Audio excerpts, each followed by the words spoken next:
পরকীয়ার কাঁটা সরাতে এবার খোদ স্বামীকে খুনের চেষ্টার অভিযোগ উঠল স্ত্রী ও তার প্রেমিকের বিরুদ্ধে। আপত্তিকর অবস্থায় দেখে ফেলার পরই স্বামীর ওপর চড়াও হয় অভিযুক্তরা। বেধড়ক মারধরে গুরুতর আহত স্বামী বর্তমানে মৃত্যুর সাথে পাঞ্জা লড়ছেন। ঘটনাটি ঘটেছে ইরানি থানার অধীনে শ্রীনাথপুর আজিজ পাড়া ৭ নম্বর ওয়ার্ড এলাকায়। ঘটনার পর থেকেই পলাতক স্ত্রী ও তার প্রেমিক।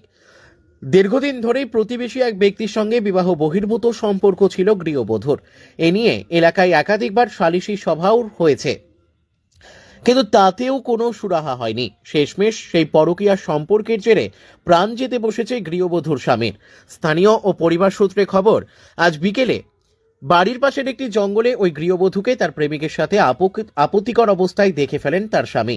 অভিযোগ, স্বামী প্রতিবাদ করতেই স্ত্রী এবং ওই ব্যক্তি মিলে তাকে মাটিতে ফেলে বেধড়ক মারধর শুরু করে। দুজনের সম্মিলিত আঘাতে গুরুতরভাবে জখম হন ওই ব্যক্তি। ঘটনার খবর পেয়েই ছুটে আসে গ্রাম পঞ্চায়েত প্রধান তুয়াকুল আলী সহ শয়ে শয়ে গ্রামবাসী। খবর দেওয়া হয় ইরানি থানায়।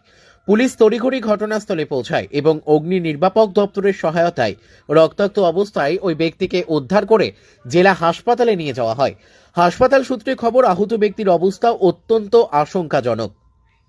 ঘটনার পর থেকেই অভিযুক্ত গৃহবধূ এবং তার প্রেমিক এলাকা ছাড়া। পুলিশ ঘটনার তদন্ত শুরু করেছে এবং অভিযুক্তদের খোঁজে তল্লাশি চালাচ্ছে। পরকীয়ার জেরে এমন নৃশংস ঘটনায় এলাকায় ব্যাপক ক্ষোভের সৃষ্টি হয়েছে। পরকীয়ার জেরে সংসার ভাঙার ঘটনা নতুন নয়, কিন্তু প্রেমিকের সাথে মিলে স্বামীকে খুনের চেষ্টার এই ঘটনা বুঝিয়ে দিচ্ছে সামাজিক অবক্ষয় কোন পর্যায়ে পৌঁছেছে। এখন দেখার বিষয় হলো পুলিশ কি ভূমিকা গ্রহণ করে, সেদিকেই তাকিয়ে রয়েছে এলাকাবাসী।